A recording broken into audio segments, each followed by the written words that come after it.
Man, I done a whole lot of things in my life since being a kid, going to GoGos, years of playing congos and timbales, being an engineer, producer, studio owner, and more. It's crazy when I sit back and look at how far I've came. I've learned a whole lot. I met some dope-ass people along the way. And today, I just happened to finish this business meeting over by the Kennedy Center. And guess what I had on me? A camera and 2 mics. I was like, shit, it would be dope to have an interview with someone sharing their come-up story. You know, from back in the day to what they doing now.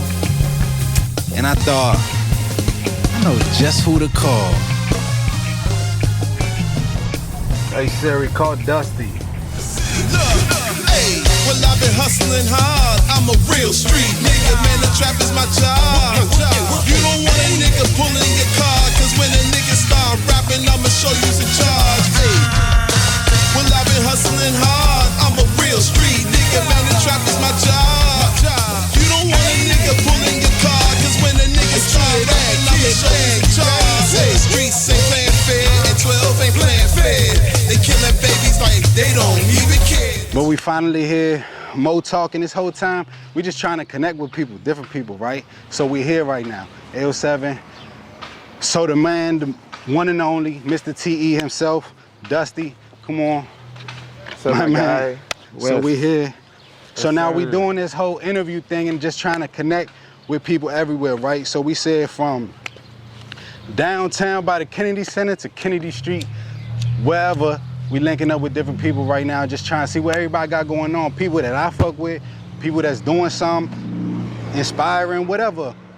I want to come holler at you, chop it up, learn about you, and we're gonna kind of just build from here, you know what I'm saying?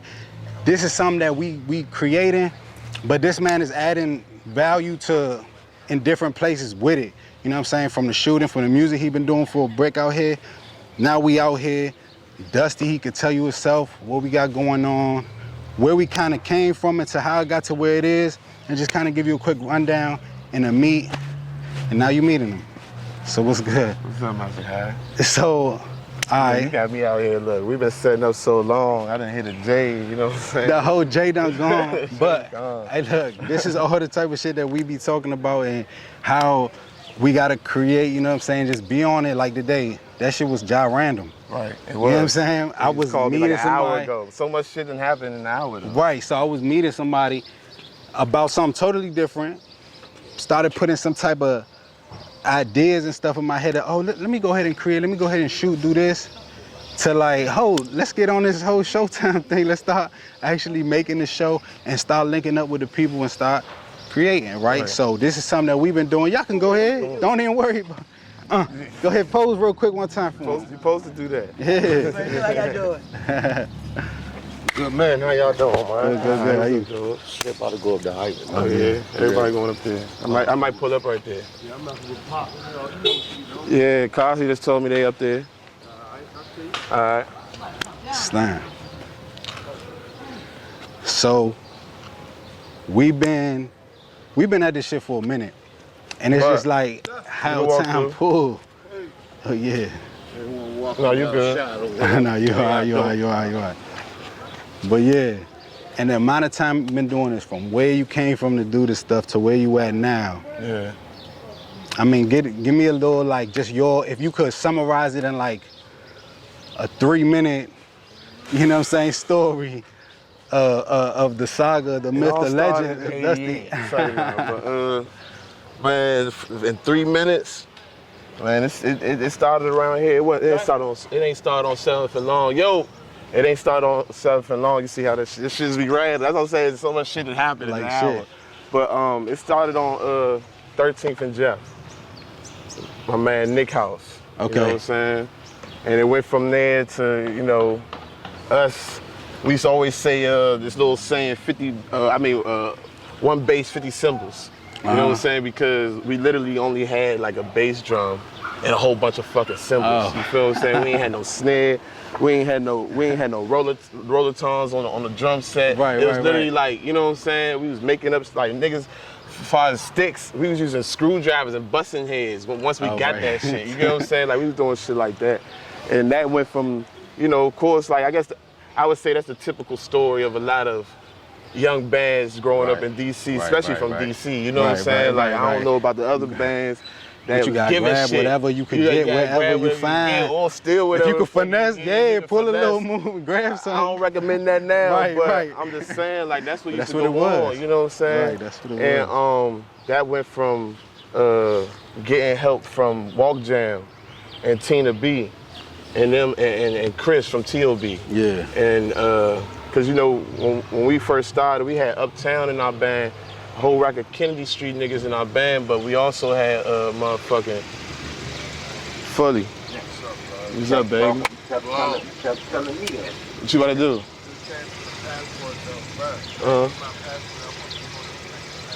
do? Yeah, I heard. Pull over though. I'm doing this little interview. So that went from cause you know we had a whole bunch of Kennedy niggas, but also Uptown though. It wasn't just Kennedy at first. It was a whole bunch of Kennedy bands though. And people used to get like different. Yeah, it was different bands. It was like 4 bands from around here. Just pull up right there. It was just it was like 4 bands. You had IAB, you had different bands. I guess you could count KLB a little bit because you had Kennedy in there. Right. But you had different bands from Kennedy Street. So we wasn't the only band, you feel what I'm saying? So we had Uptown for real. Right. And we also had 18th and Monroe in our band. Okay. You know what I'm saying? We had Wayne Palmer, we had Scooby, you know what I'm saying? From the Northeast side. You know what I'm saying? So that's where that connection came from. So Walk Jam just kind of, they wasn't managing us, but it was like we was that band that like, all right, if we gonna put somebody under the wing, you know what I'm saying, away from management, we was the band, you know what I'm saying? And it put us in a position to where as though that first year we was out, we was popping already. Yeah, with the, you know, it was already. So by the time we got the little TV and shit, it was just.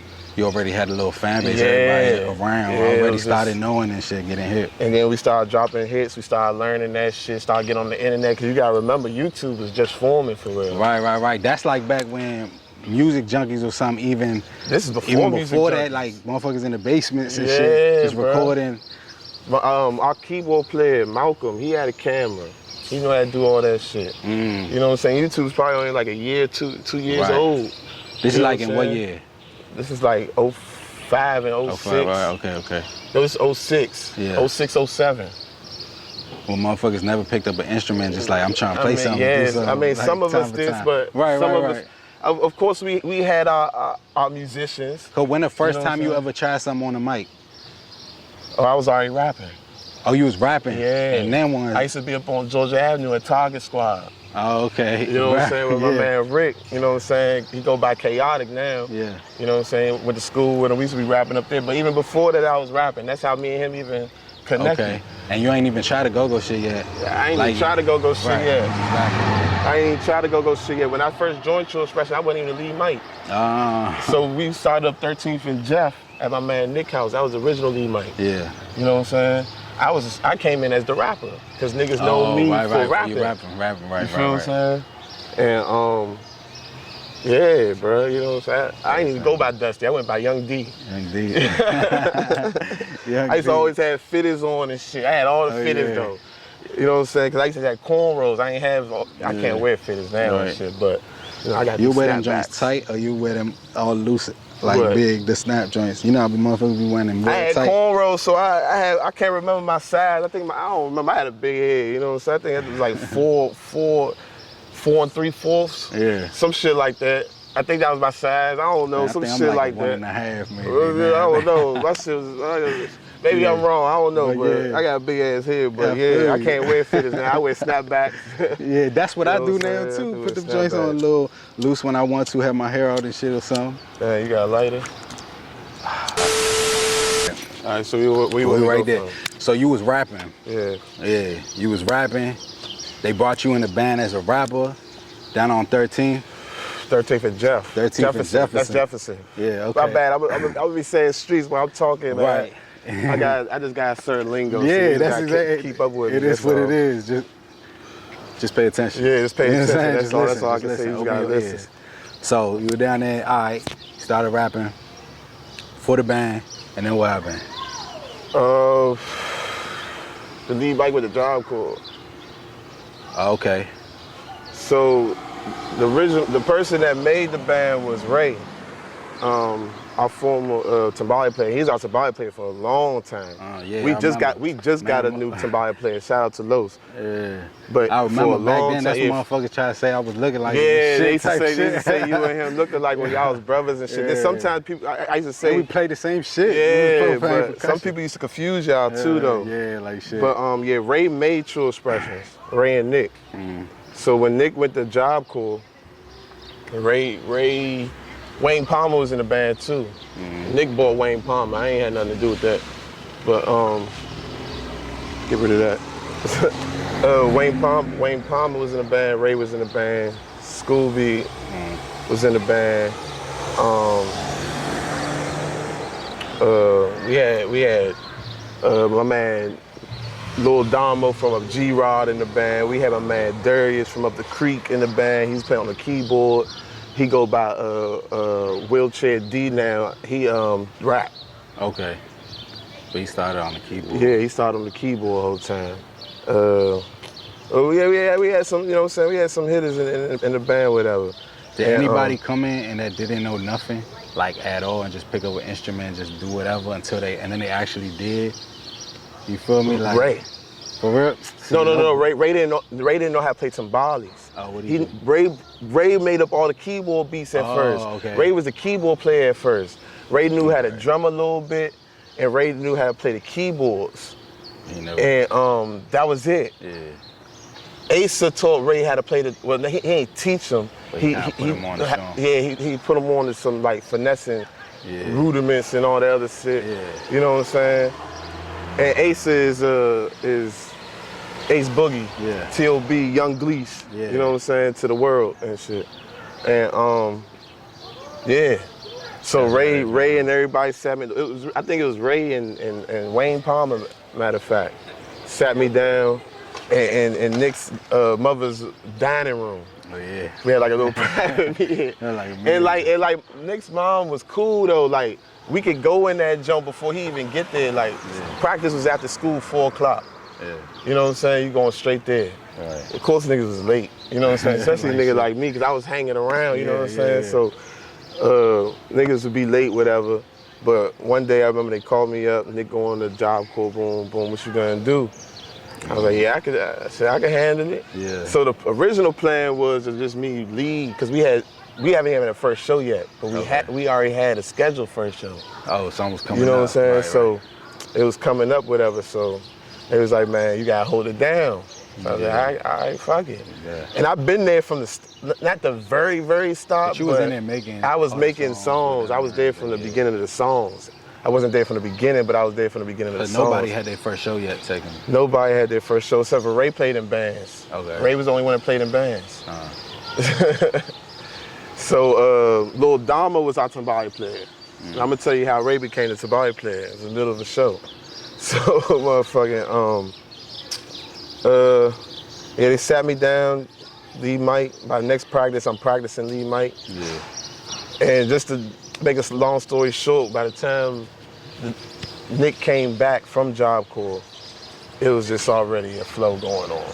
Right. You know what I'm saying? And it wasn't even off no me like, oh nah, you ain't getting your position back. Right. It was more so of a collective of the band, like, you come back, you second mic.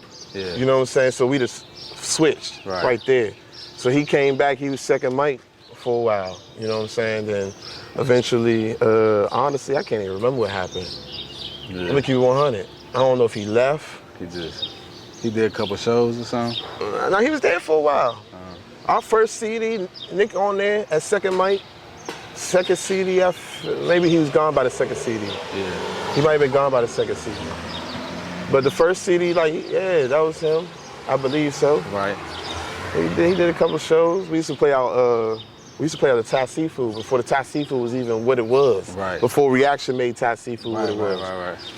And we used to play out there every Wednesday. And we in Coolidge, Rose and Friendship and all these other schools. Like we in middle school, you know what I'm saying? School time, Wednesday nights. Right. Performing out there. We 17, 16.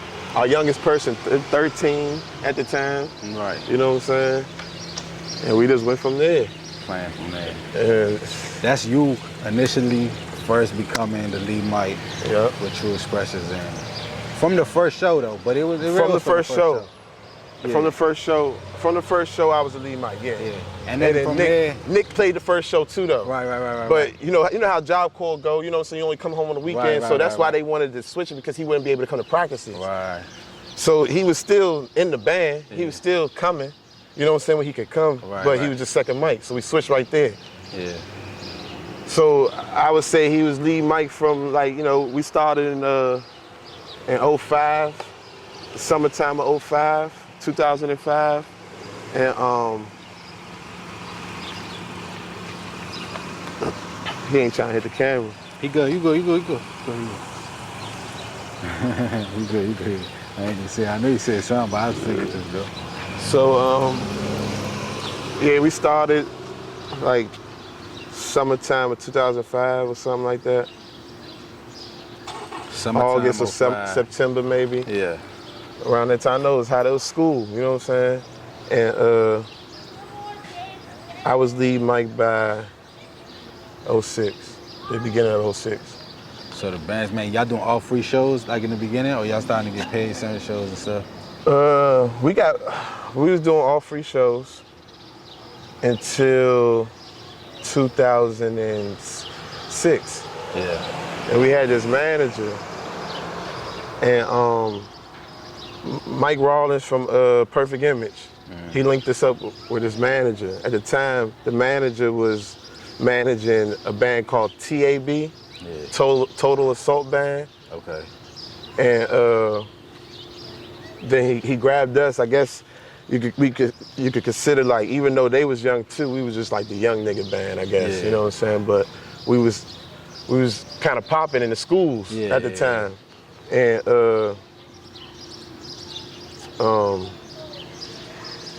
he pretty much showed us the whole contract thing. Right. And the getting paid thing, you know what I'm saying? And you see I'm paying homage right now. I'm telling the truth, you know, I'm telling the story.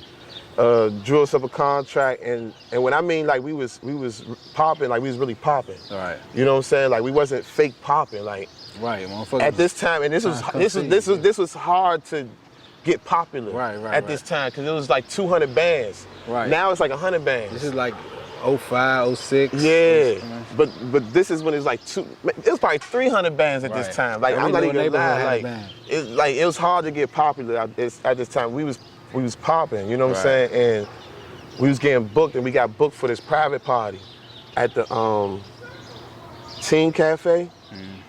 Somebody rented it out, whatever. He drew up the contract, and that was in the middle of 06. And we got paid. We wasn't even out for a whole year yet. And we like 17, 16, 17. Our oldest person is Ray, he 18. Right. You know what I'm saying? And it's raining, we thugging, that's how you know we working. And this is up to the first time that you got paid as a musician, as a professional. As a professional musician. I was 17 years old. Tru Expressionz. I was 17 years old, 2006. And that's how you got it. So you get a B-roll of the tree, Netta's tree. The which one? Netta Bushy tree. Bushy, Netta. Rest in peace, Johnny Boat. Rest in peace, Mushy. Dush. Rest in peace, Netta. Man, if you know, you know, but long live them. Long live everybody, you know what I'm saying? Long live the guys, you know what I'm saying? Stucci, everybody. Wop, everybody, you know what I'm saying? Nut, Bryce, everybody. But that's Netta tree right there, man. Rest in peace, Dush, Johnny Boat, Netta.